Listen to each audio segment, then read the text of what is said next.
గాంధీవము అనబడేటటువంటి ఆ ధనస్సుందే, అది అసలు చేత్తో పట్టుకుంటేట దాని కాంతులకు అవతల వాళ్ళ కళ్ళు బైర్లు కమ్ముతాయి. దానికి ఆ వింటి నారి కట్టి టంకారం చేస్తే అందులోంచి వచ్చేటటువంటి శబ్దము పిడుగుపాటులా ఉండి బలహీనమైనటువంటి వ్యక్తులు స్పృహ తప్పి పడిపోతారు.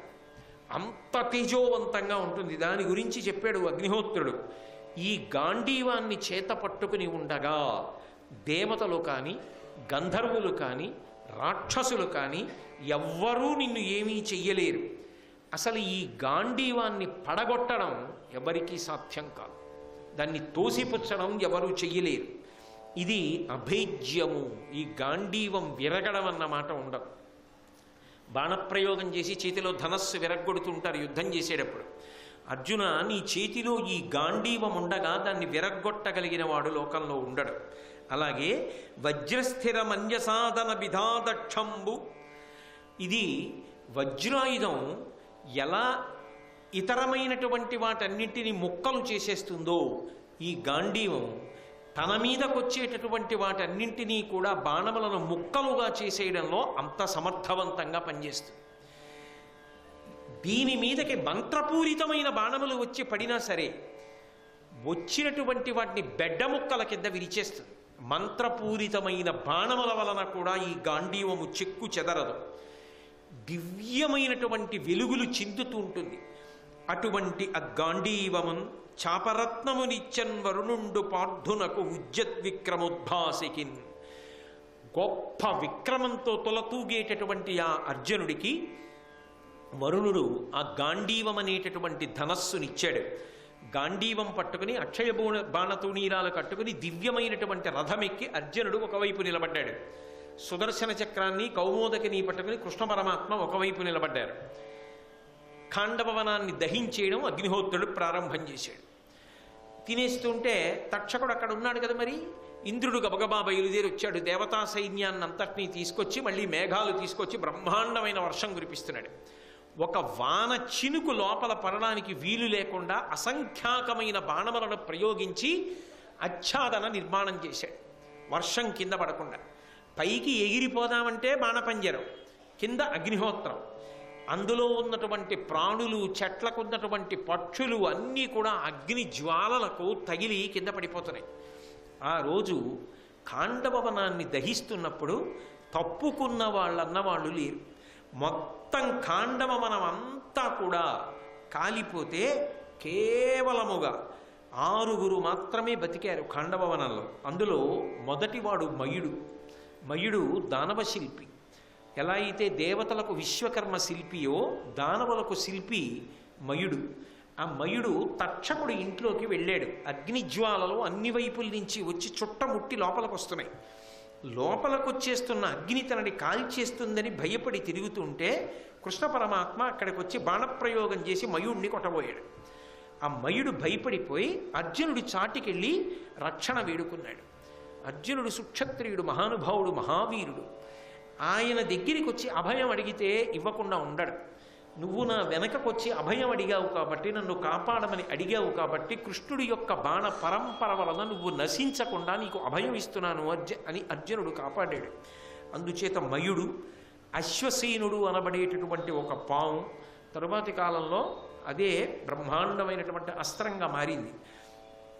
మందపాలుని యొక్క 4 కుమారులు శార్ంగకులు అనబడేటటువంటి వాళ్ళు 4. ఈ 6 మాత్రమే బ్రతికారు ఖాండవన దహనం జరిగినప్పుడు. మిగిలిన వాళ్ళందరూ కూడా కాలిపోయారు. సరే, తక్షకుణ్ణి దేవేంద్రుడు కాపాడాడు, అది వేరు విషయం అనుకోండి. ఖాండవన దహనమంతా అయిపోయినప్పటికీ బ్రతికిన వాళ్ళు మాత్రం ఈ 6. మిగిలిన ప్రాణులన్నీ కాలిపోయాయి. ఖాండవనాన్నంతటినీ కూడా భుజించేసినటువంటి అగ్నిహోత్రుడు గొప్ప ఉపశాంతి పొందాడు. ఆయనకు వచ్చినటువంటి అనారోగ్యం తగ్గిపోయింది. ఆయన ఎంతో సంతోషించాడు. లోకములకన్నిటికీ అగ్నిహోత్రుని యొక్క అనుగ్రహము కలిగింది. కృష్ణుడికి అర్జునుడికి దివ్యమైనటువంటి అస్త్రములు, దివ్యమైనటువంటి కోదండము, అక్షయబాణతూణీరములు, రథము మొదలైనవి అర్జునుడికి లభిస్తే కౌమోదకి, సుదర్శన చక్రము కృష్ణ పరమాత్మకి లభించాయి.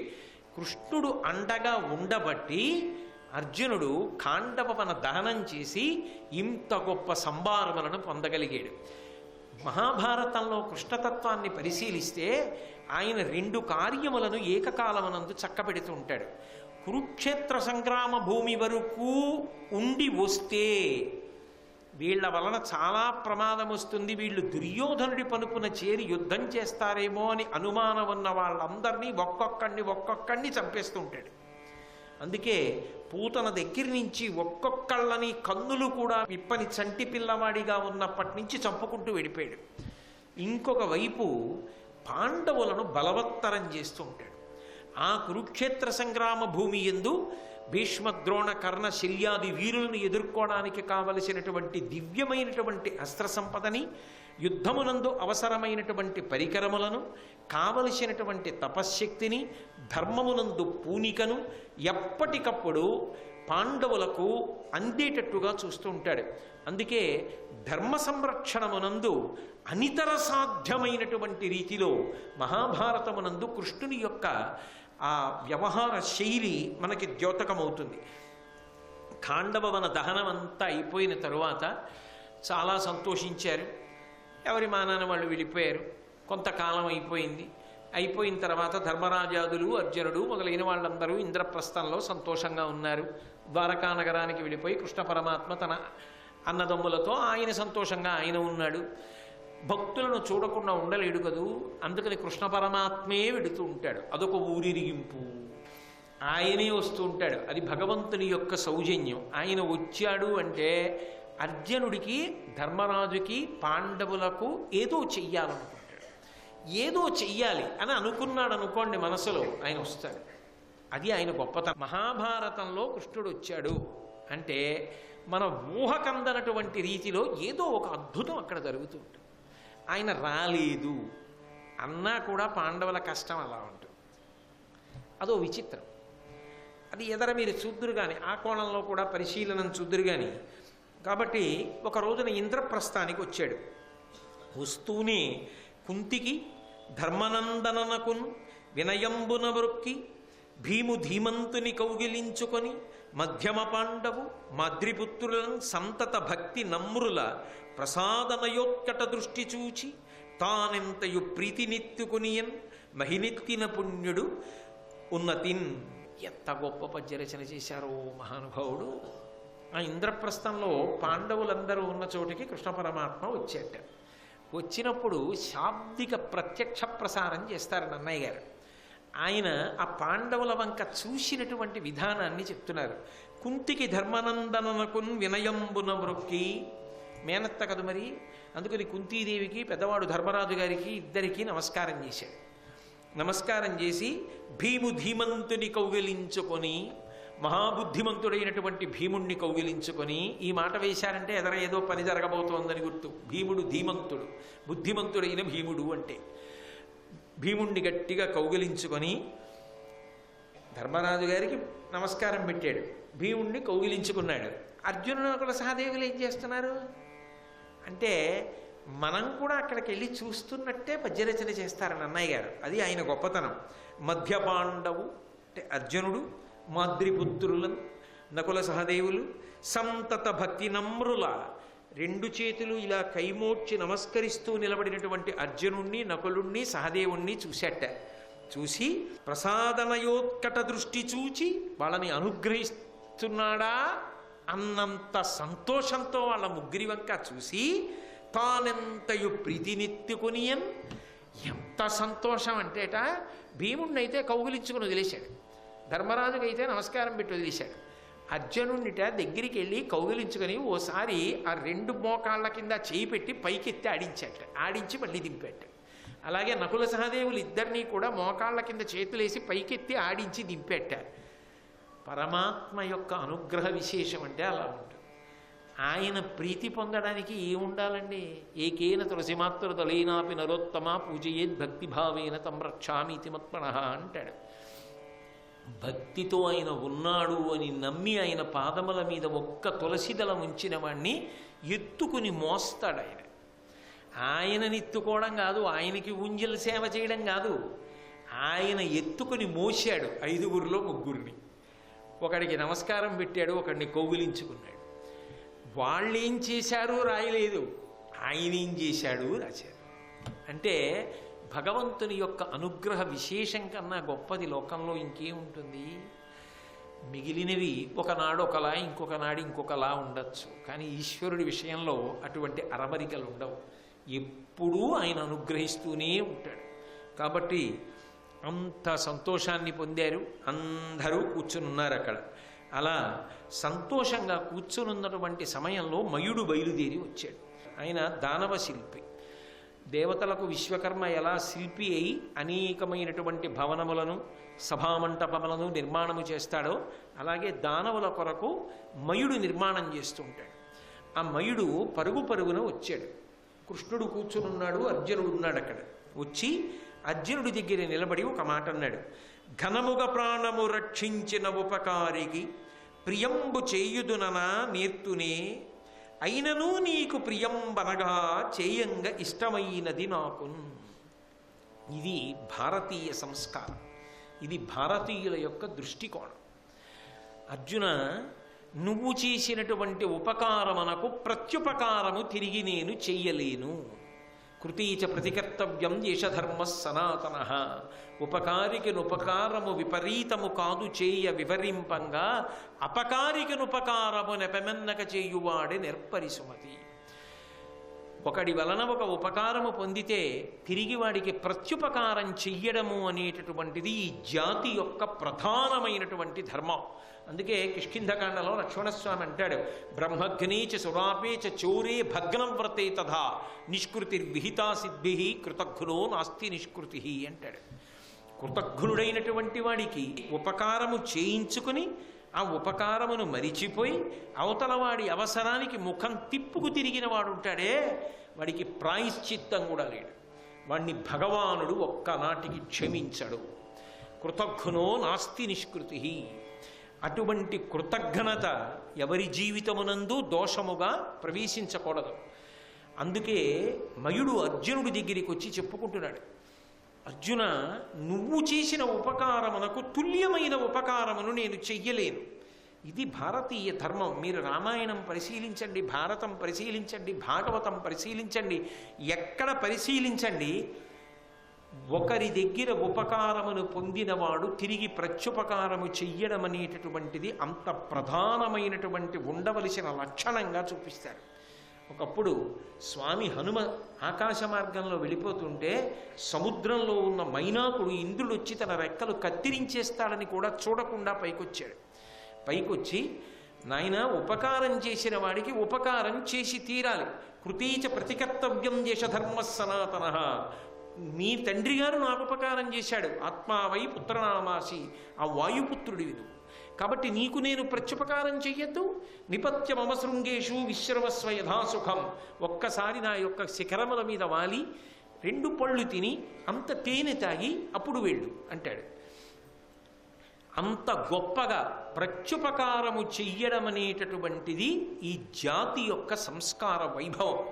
ఉపకారం చేసిన వాడికి కాదు, అపకారము చేసిన వాడు కూడా ఇంటికొస్తే తిరిగి ఉపకారమును చెయ్యడంలో మాత్రం వెనకంజ వెయ్యరు. వీడు అర్జునుడి దగ్గరికి వచ్చి ఒక మాట అన్నాడు, నువ్వు చేసినది ఏదైనా చిన్న ఉపకారం అయితే నేను కూడా తిరిగి ఇదిగో ఈ ఉపకారానికి ఈ ప్రత్యుపకారం చేస్తున్నాను అనొచ్చు.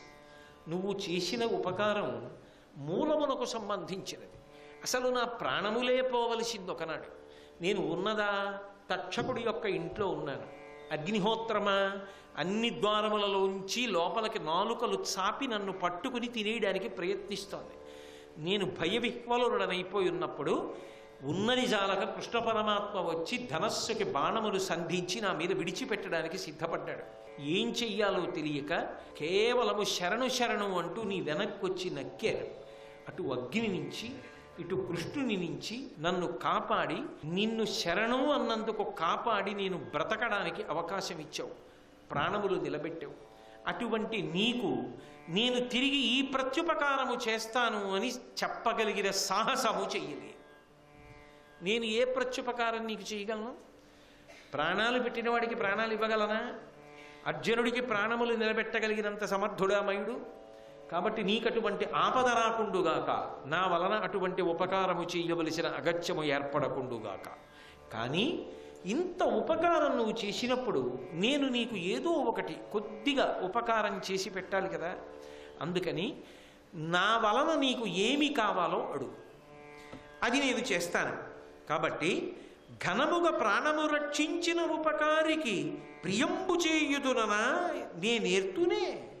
నీకు ప్రియం చేస్తానని నేను చెప్పనా? నా వల్ల కాదు. అయినను నీకు ప్రియంబు అనగా చేయంగా ఇష్టమైనది నాకు. ఏదో ఒకటి చెయ్యాలని మనసు వెంపర్లాడుతోంది. నేను దానవ శిల్పిని, అద్భుతమైన భవనములు నిర్మిస్తా, నగరములు నిర్మిస్తా, సభలు నిర్మిస్తా. కాబట్టి నీకేదైనా ఒకటి అడుగు, చేసి పెడతా. అర్జునుడి గొప్పతనం ఎక్కడుందంటే తనకేం కావాలో తాను అడగడు, తనకేం కావాలో కృష్ణుడికి తెలిసిన ఆయన నమ్మకం. అందుకని ఆయన వెంటనే కృష్ణుడి వంక చూసి, బావా ఏది మయుణ్ణడిగితే మంచిదో నువ్వు అడుగన్నాడు. కృష్ణుడు బాగా ఆలోచించాడు. కాసేపు సావధాన చిత్తుడై ఆలోచించి, కురుపతికిన్ యుధిష్ఠురునకున్ సకలక్షితి పాల సేవ్య సుస్థిర విభవాభిరామునకు అతి ప్రమదంబుగా రత్నరాజి సుందరమగుదానిని ఒక్క సభ ధాత్రి కపూర్వముగాను నర్చి చిచ్చెరగుని రమ్ము నీదైన శిల్పకళా కుశలత్వం ఏర్పడన్. ఓ మయుడా, అర్జునుడికి ఉపకారం చేస్తానంటున్నావు. అర్జునుడికి ఉపకారం చెయ్యడం కన్నా ధర్మరాజు గారికి చేసినప్పుడు అర్జునుడు ఎక్కువ సంతోషిస్తాడు. అది వాళ్ళ అన్నదమ్ముల మధ్య ఉన్న హృదయం. కాబట్టి నువ్వు ఒక పని చెయ్యి. కురుపతికిన్, కురుపతి అంటే కురువంశంలో పుట్టినవాడు ధర్మరాజు గారు కూడా. కాబట్టి కురుపతికిన్ యుధిష్ఠురునకున్, ధర్మానుష్ఠానమునందు యుద్ధమునందు గొప్ప ధైర్యశాలి అయినటువంటి ఈ యుధిష్ఠురునకు సకల క్షితి పాల సేవ్య సుస్థిర విభవాభిరామునకు అతి ప్రమదంబుగా, ఈ భూమి మీద ఉన్నటువంటి రాజులందరూ కూడా ఆయనని సేవిస్తూ ఉంటారయ్యా ధర్మరాజుని. ఆయన సార్వభౌముడు. సకల రాజరాజన్యులు ఆయన వాళ్ళ కిరీటములలో ఉన్నటువంటి మణుల చేత వంగి నమస్కరిస్తున్నప్పుడు ధర్మరాజు గారి పాదములకు నీరాజనములు ఇస్తారు. అలా ఉన్నాడా ధర్మరాజు? ఇప్పుడు లేడుగా. నిజానికి ధర్మరాజు గారిని ఖాండవప్రస్థం రాజధానిగా ఇచ్చి పంపించాడు ధృతరాష్ట్రుడు. మహానుభావుడు కృష్ణ పరమాత్మ ఇంద్రుడిని స్మరిస్తే ఇంద్రుడు విశ్వకర్మని పంపిస్తే ఇంద్రప్రస్థాన్ని నిర్మించి ఇచ్చాడు తప్ప సమస్త రాజ లోకానికి కూడా అధిపతి కావాలి అంటే సార్వభౌముడు కావాలి. సార్వభౌముడు కావాలి అంటే రాజసూయం చెయ్యాలి. రాజసూయం చేస్తే రాజులందరినీ గెలిచి ఇక తనని గెలవగలిగిన వాడు లేడు. తాను అందరినీ ఓడించానని అందరి దగ్గర కప్పాలు కట్టించుకుంటే అప్పుడు సువిశాలమైనటువంటి సమస్త సామ్రాజ్యమునకు తాను సార్వభౌముడవుతాడు. రాజులందరూ వచ్చి నమస్కరిస్తారు. ఆ స్థితి పొందాడా ధర్మరాజు? లేదుగా. మరి అలా అంటున్నాడు కృష్ణుడు. అంటే ఇప్పుడు మయుడు కట్టబోయేటటువంటి సభామంటపంలోనే రాజసూయాగం పూర్తి చేసి అగ్రపూజ కృష్ణ పరమాత్మకే చేస్తాడు. అక్కడే శిశుపాల వధ జరిగింది. అంటే జరగబోయేటటువంటి దాన్ని దృష్టిలో పెట్టుకొని చెప్తున్నాడు. కృష్ణుడు వచ్చాడు అంటే మంగళమే. భావి భారత కథకి పునాది వేస్తున్నాడు. అందుకని సకల క్షితిపాల సేవ్య సుస్థిర విభవాభిరామునకతి ప్రమదంబుగా రత్నరాజి సుందరమగుదానినొక్క సభ ధాత్రి కపూర్వముగాను నర్చి చెచ్చెరగొనిరమ్మో నిదైన శిల్పకళా కుశలత్వమేర్పడన్. ఈ భూమి మీద అటువంటి సభామంటపం ఇంకొకటి ఉండడానికి వీల్లేదు. అది ఒక్క ధర్మరాజుకే ఉండాలి. అందుకే దాని పేరే మయసభ. అటువంటి సభని ఒకదాన్ని నిర్మాణం చేయి. నిర్మాణం చేసి తీసుకొచ్చి ధర్మరాజు గారికి బహూకరించు. ఇంకా అంతకన్నా అపూర్వమైన సభ లోకంలో ఎక్కడా ఉండదుగా. అందరూ ఏమనాలి? ధర్మరాజు గారికి ఉన్న సభ లాంటి సభామంటపం లోకంలో ఏ రాజుకి లేదు. అందరు రాజులు అక్కడే ధర్మరాజు గారి పాదములకు వంగి నమస్కరిస్తారు. సార్వభౌముడై కూర్చుంటాడు.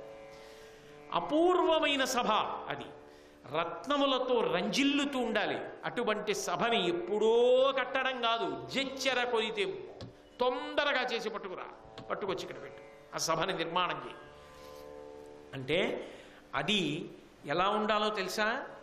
పరమోద్భుతంగా ఉండాలి. భావి భారత కథకి పునాది పడుతోంది. శిల్పకళా కుశలత్వం ఏర్పడం. అసలు శిల్పకళకి సంబంధించినటువంటి కౌశలము, ప్రజ్ఞ అంతా అందులో ఉండాలి. అక్కడే కదా దుర్యోధనుడి భంగపాటు అల్లరి అంతా మొదలయ్యాయి. అటువంటి సభని నిర్మాణం చేసి పట్టుకురా. అయితే ఇది కృష్ణుడు చెప్పినప్పుడు అదేమిటి నాకు కదా అనా చేస్తా అన్నాడు, మీరు అన్నయ్యకి అన్నారేంటి అన్నాడా అర్జునుడు? ఆ అన్నదమ్ముల ప్రేమ అటువంటిది. అసలు ఒకటి అడగమన్నప్పుడు పెద్దలు ఉండగా తాను అడగడు. తనకేది శ్రేయస్సో అది పెద్దలు అడుగుతారు. కృష్ణుడికి అప్పచెప్పాడు. కృష్ణుడు ధర్మరాజుకి సభ చేయమన్నాడు, ధర్మరాజు గారికి సభనిమ్మన్నాడు. కవల పిల్లలు ఉన్నారే మాద్రిసుతులు, వాళ్ళకి ఇంకేమి ఇవ్వక్కర్లేదు. ఆ కుంతిసుతులకు ఇస్తే వాళ్ళకి ఇచ్చేసినట్టే, అంత సంతోషపడిపోతారు. సర్వం శ్రీ ఉమామహేశ్వర పరబ్రహ్మార్పణమస్తు. స్వస్తి.